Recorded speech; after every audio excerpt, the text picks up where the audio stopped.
Hey, what's going on everyone? This is CryptoVatsik with another technical analysis video for you today. As always, nothing of what you're about to see is considered financial advice, and they're just my opinions. If you do enjoy this content, I would really appreciate it if you smash that like button and subscribe to the channel for future updates. With that said, let's get into some charts. Okay, today's TA video is going to be covering HBAR, otherwise known as Hedera. So as usual, I like to keep a lot of my analysis markings on the chart from my prior videos. So most of what you see currently is from my prior video when we were trading right back here at the time, okay, in February, which is quite some time ago, but it's just important to look at what transpired, what went right or what went wrong. And so I'm just going to go back to a quick snippet from that prior video, and then we'll come right back to the chart for current price action analysis. Okay, here we go. I'll bring that video up now. But do your best at not buying into resistance. Buy into support and sell at resistance. So like I said, there's just a couple different scenarios. If we get this structure, I think we go lower. Break monthly open, I think we see the critical hold level. And on a break of the critical hold level, I think we see a much deeper correction. But all of that is to say if we do not break this current resistance. So like I said, if we do get a pullback and sweep the lows, that is completely fine. You can get a long scenario here and either target the EQ or anticipating a break of the EQ, like I said, targeting the highs. So that's what I would like to see in the short term for this move to continue, meaning our larger correction later, in theory, should be at an elevated price, which means the probability of the bottom being in increases. But don't kid yourself, this will correct and it will leave late buyers underwater. So currently on a macro scale, if you're looking at this, there's no problem in taking short-term scalps up to resistance, but I've more or less put my long-term installments on hold until we see that macro correction. I don't really care if we push up to 10 cents or higher, because I know we're going to get that big picture correction, and that's where I'll be reactivating my long-term bag installments. Because if you're doing long-term bag installments laddering up here, we're more than halfway through this leg in my opinion. So say you ladder all the way up here, and then we get our macro correction back down to say this monthly open or down to this decision maker level, then all of a sudden we're down here and you've accumulated up here, leaving you either underwater or sidelined, and you're not able to buy the dip over here. So that's just my strategy. Whatever works for you. If it works, great. I'm happy for you. But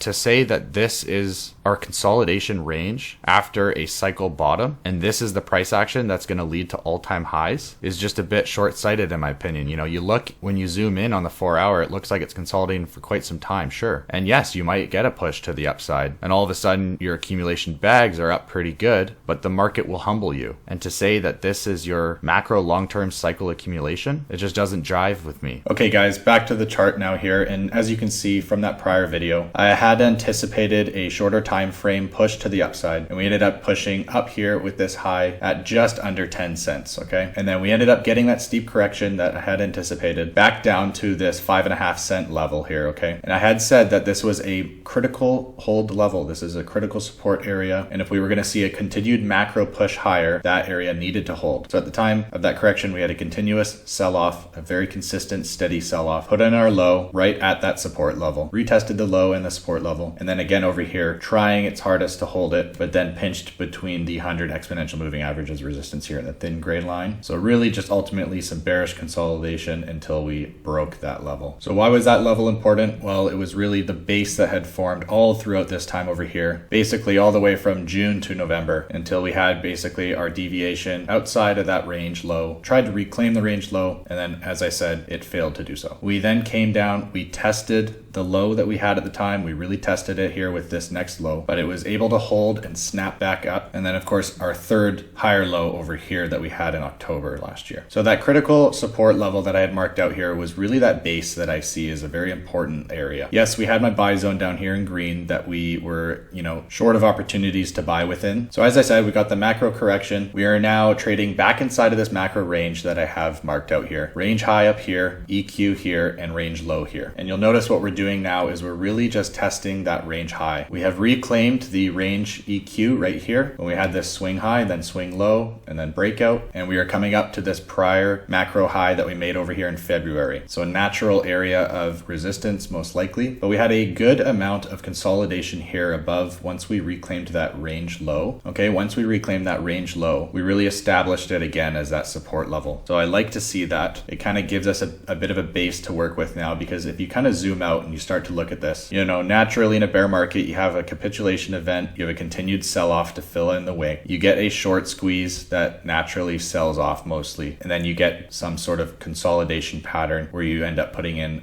equal low or a higher low. So all in all, it doesn't look too bad now to me from this point on. I think if we can continue to bounce around in the range high and EQ zone, so the range being right here from the range high here and the EQ here, if we can continue our push and put in a higher high and ultimately break this high over here, I would really like for us to start to see a correction within that upper 50th percentile, okay, that 50th percentile of the range high and range EQ. It's not to say that we can't come down and retest that range low again, but if you're like me and you think that the bottom is in for HBAR at this point, our cycle bottom is in, then I wouldn't expect us to trade anywhere in this yellow box anymore. If this is our first impulsive leg up out of our accumulation and truly the beginning of the bull market, I don't expect price to trade within this yellow rectangle anymore. What I can see happening is, like I said, get a correction off of a high up here, put in some further consolidation down towards that range EQ. Let me just clean up the chart. Okay, and so why do I like the equilibrium? Well, naturally there's a lot of interaction at that area with price. So it stems all the way back here. Okay, we had some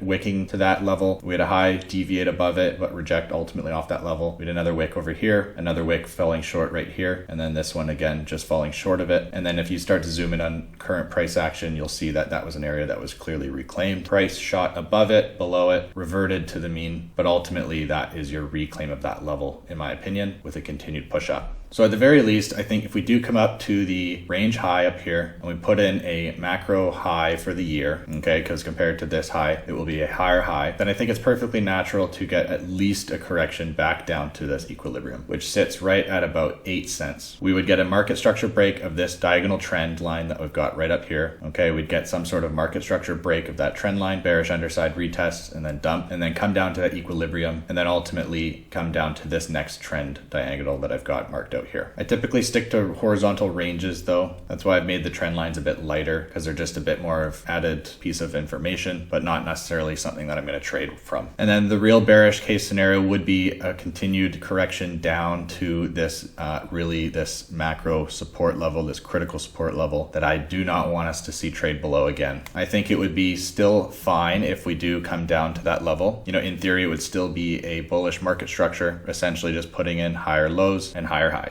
So time will have to tell, and it really is going to depend once we start to see further price action develop. And what I mean by that is a couple different things. So one is if we end up shooting way higher than the range high, then potentially we get our correction somewhere up here, back down to some, previous area of consolidation, retest it, and then it's up from there. And in that scenario, then at that point, things really get interesting because I don't see much resistance from that range high up until our next area of macro resistance. I see it being up here at almost 20 cents. Maybe we get, again, some sort of consolidation in the meantime, halfway up, but nothing really standing in the way that scares me enough not to target 20 cents thereafter. But the other scenario is, as I said, say we do end up pushing up to that range high, maybe even a little deviation kind of thing, and then bearish market structure, okay, a break of bullish market structure, which is basically a break of that trend, essentially. Then we start looking at the likely correction scenarios, okay? So then we start looking at that range EQ down here. Like I said, perhaps it's a very quick correction with a short opportunity to get in. And in that case, you're going to want to have limit orders set, or perhaps it's one of those slow bleeds down where we start to consolidate and then it's kind of a slow rounding bottom to put in a next leg. You can draw it any way you like. It doesn't really matter. But to me, it's about marking out those most likely areas that we would correct to. Because if it's not this EQ, then I think it is unfortunately down here somewhere,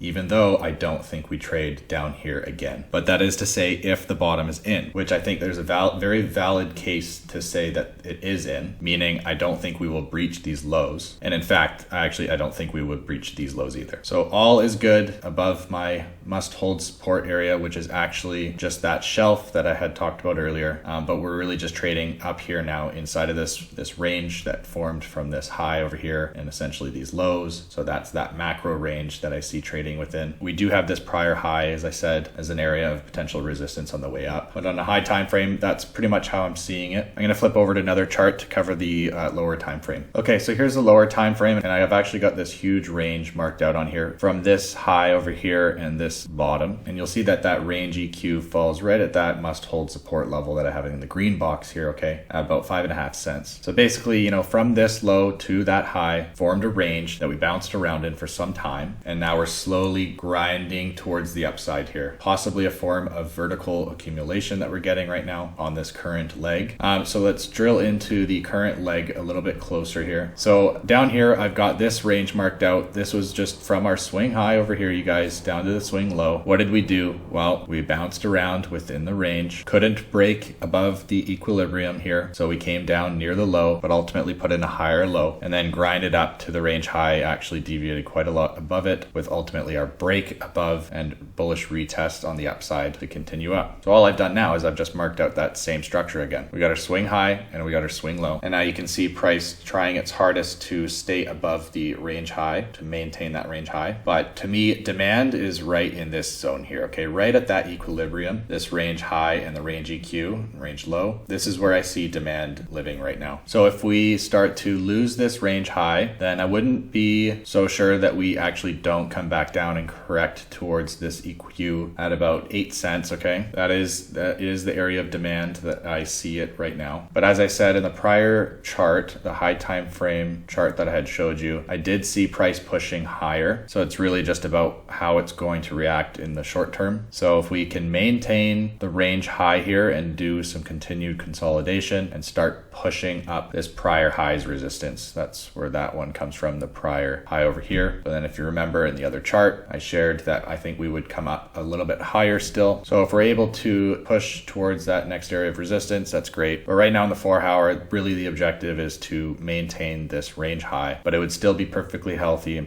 and bullish to come down and correct to this range EQ, okay, this local range that we're working within right now. So if you're trading this, I would wait for a continued correction. And personally, if you're looking for the longer term, same thing. I would wait for that macro correction. We are putting in a pretty bullish market structure right now. But again, if you remember, as I said in that last video, okay, we ended up putting in our correction. So you don't want to be accumulating at the highs. You want to be waiting for those larger corrections, right? So anyways, guys, I'm going to keep it short and sweet for HBAR. Thank you so much for joining. I really do appreciate it. If you took something away from this video, please smash the like button. And if you're new, don't forget to subscribe for future updates. We'll catch you next time. Peace.